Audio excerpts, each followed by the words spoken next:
First practice was really good. We got a lot accomplished. It's so much more time now.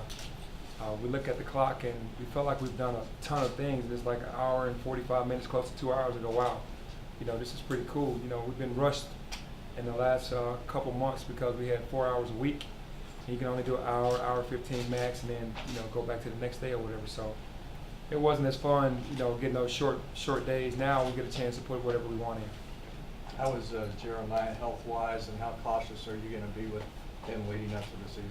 Actually, Jeremiah is probably about 80%. Healthy. To me, he's 100% healthy, but his conditioning is about 80-85%. So we are going to be cautious.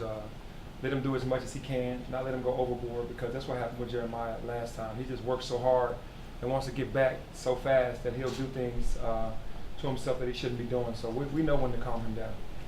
Hey, Penny, you've won the hearts and wallets of the people of Memphis, but outside of Memphis, how you improve the perception of the program to get, favorable recognition later in the season? Well, I think to improve the perception around the country, we just have to, do what we have to do. We have to play well. You have to win. And a lot of people, their eyes are on us. They're telling us that former colleagues and guys from the NBA and a lot of guys that I've known over the years are saying we're going to be watching you to see how you guys do. So you win them over by going out there and playing good basketball and ultimately winning games. Coach, has anybody stepped up as a leader in practice yet? Well, yeah, we talked about leadership last time, and when Jeremiah was out, Kareem Bruden stepped right into that role.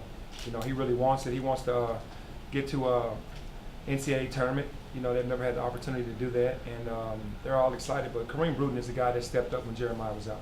You've had Alex and Tyler pretty much go against each other when you were in high school. I saw in the 5-on-5 you kind of matched those two up. What's that like, just having that built-in competition that they've had throughout the years, and just to bring that to practice here in Memphis now? Well, for me, having coached against Tyler all those years, it's a blessing to have those two together. And I'm sure they'll say it. They're the best of friends, and to be able to compete against each other in practice every day, to make each other better is amazing, because that's what you want. You want to be pushed every day, and those guys aren't letting up on one another or anyone that's guarding them or that they're guarding. So it makes it for better for our team, because those guys are getting ready to play. What have you seen backing off that? Can you? What have you seen? Sorry, What have you seen from Tyler? What have you seen from Tyler? And is there things that you've learned about him now that you didn't know about him when he was the opposition? The things that I've seen from Tyler is that he wants to be coached. He wants to be pushed. He's a yes sir, no sir guy, and he's picking up 94 feet. He never really had to do that in high school. The way you play high school, you don't have to, to defend like that. But now he knows that we need him to do that, and he's picking up 94 feet, and he's one of our better defenders. And we're really proud of that. Everyone knows he can score. He might be the most dynamic scorer, pound for pound, in the country. But defensively, he's showing us that he really wants it.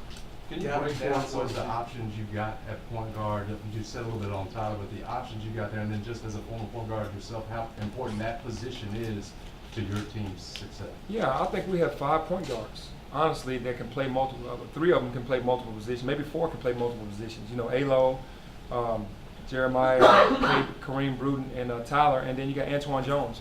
We've been playing him at the point guard, 6'5". He's a bigger point guard. So, and then those guys can play multiple positions. So you want that depth at your guard position, because to me the guards that's who win the game for you ultimately. You've coached Alo for several years now. What changes are you having to have him make to his game to transition to this level of play?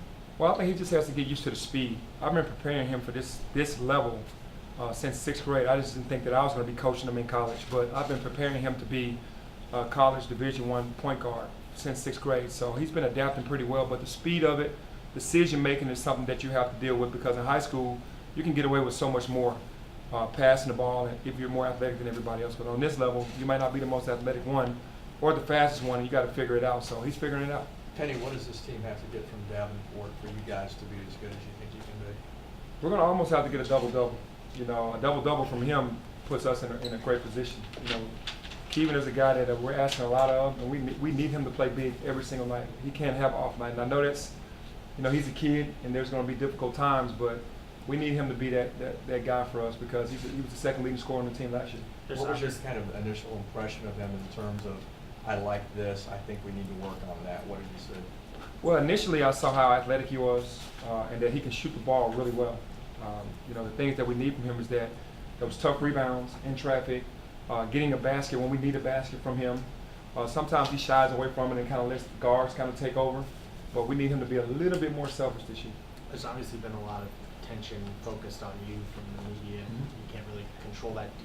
Do you sometimes wish people talked more about the team rather than like you as the new coach? Do you think about that at all? You know what? I understand what's going on. You know, I've had my day, and that's the reason why I'm being talked about. The motivation for the players is to, while they're talking about me, they are seeing you guys. So then they're going to start talking. As long as you're doing what you're supposed to do, then they're going to start talking about you guys. And I think that will shift as the season goes on. You know, those guys are really working hard, so I'm sure that will shift. In high school, you had a good opportunity to manage egos, but as you get older, those egos get more unmanageable. So how do you been managing those egos so far? You know, we talk to the players all the time. You know, I'm a player coach. I was a player. I was in their position, so I understand what made me tick. You know, what helped me out from a coach, and the one thing that you have to do is that you have to talk to them and let them know that you care about them. You really do. And if they understand that, then you can have easier conversations. There's not so many blow-ups, because there are going to be some times this year where it's going to be some blow-ups because guys are competitive, and we just have to be able to diffuse those things right away. Were you surprised you were able to get on a guy like Antoine Jones so late in the process? You know, it was a blessing to be able to get on, get an opportunity to coach Antoine Jones. I mean, he was a huge success in high school, really big point guard, multiple positions, and to be able to have him come here, it was a blessing. The guys Talked you about work, it. the returnees, you've talked a lot about how well they've adapted, that they've brought in. Were you surprised? Was that a process? What has that been like? And is there any, now they're all one, I think. So, It was a little surprising because usually you get a lot of negativity in the beginning. There was never any negativity. I think they saw that the freshmen and the newcomers were really good players, and they respected that right away. The respect factor was earned right away from those guys, and then the older guys just accepted it. And the younger guys also came in with no egos. You know, they wanted to look up to the seniors and the guys that have been here, and that's what made it easier. some of those guys are going to have to be among your best players. So the returnees are going to have to be among your best players if you want to go where you want to go. Yeah, absolutely. And I think that's what they're kind of counting out the most by, making us eighth in finishing eighth in the conference, is that those guys saw the conference last year. They know what to expect. They're veterans and they're hungry. So I think those guys understand what's at stake this year. Coach, Mike Parks is coming in and looking like a much smaller guy from last year. Mm-hmm. Was that something you told him over the summer that he didn't? Right before the guys went home, before the first summer session happened, we told him the style that we were going to play and that we wanted him to be a part of it.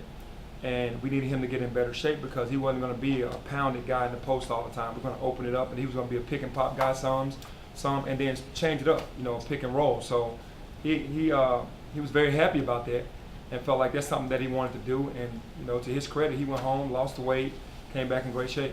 Coach, when you started recruiting Tyler and you're starting to go into those meetings, did you go into it, man, this is going to be a long shot, I got some ground to make up, but did you go into it, I'm getting this kid, he's special, he's staying here? What was the mindset? How'd you? I felt like it was 50-50, to be honest with you, because, I could never get Tyler to play for me in AAU. You know what I mean? There was always this separation there with us and them. And I knew it was going to be an uphill battle because, when I had my AAU team versus Team Thad, there was always this big deal going on with us. So I knew I was going to have to go in and convince them, and it wasn't going to be easy. And I got to Tyler first. He was the first one that kind of bought into this could work, this could be really big for us. And then the family came around later and the other coaches came around later. But he is so happy right now and he's so excited. And I'm glad, I knew that he would be, and I'm glad that he chose to stay home. What did you say? Was it just? I just kept telling him there was nobody like him in the country that we were recruiting, that he could come in and be a weapon for this school. And he liked the sound of that. And I was being honest with him. And I knew with his dynamics offensively that he was going to make everybody else better on our team. And that's what he's doing. How much does having Jeremiah allow you to, I don't know if experiment's the right word, but try different things with all those other guards and the versatility that they have? That's huge. I mean, Jeremiah he's such a leader. He plays so hard, and he makes up for a lot of things going to make up for a lot of things for the younger guys. And having him, and he's going to talk to him, kind of pull him through all of the mistakes and make things easier on him. So it's huge to have Jeremiah in that position next to those guys. Did you try to get Tyler to play for you at AAU? And do you remember Absolutely. the first time you ever saw Tyler play basketball? I tried to get Tyler to play for me on like 3 or 4 different occasions. I really wanted him that badly. The first time I saw him play, he was in middle school. But it wasn't in a middle school game, it was in an AAU game. And he was just so dynamic. It was probably at the tournament at Now it's World Overcomers Church. It used to be Central Church. What That would you see? I just saw a little small kid, tough as nails, had deep range, that no limit in his range, and could score the ball really easily. I was always amazed at how he could score the basketball being at his size. Coach, is there anybody on the team that can't dunk? As small as Tyler is, we saw him doing backflips, and I saw him dunk a couple of times on the three-man weave. Is there anybody that can't dunk on the team? Probably the only guy on the team that can't dunk is Evan Olds. Probably Evan. Evan might be the only one that can't dunk. But they can't shoot it like him, so Hey, he, Coach. he can shoot it. Coach, one day closer to Memphis Madness. Anything you want to tell the public right now, or It drop seems anything like you stuff want is to just confirm? all out there now. I've been noticing some things today, but no, there's nothing that I want to say differently. Nothing can confirm nothing. I really can't. I can't.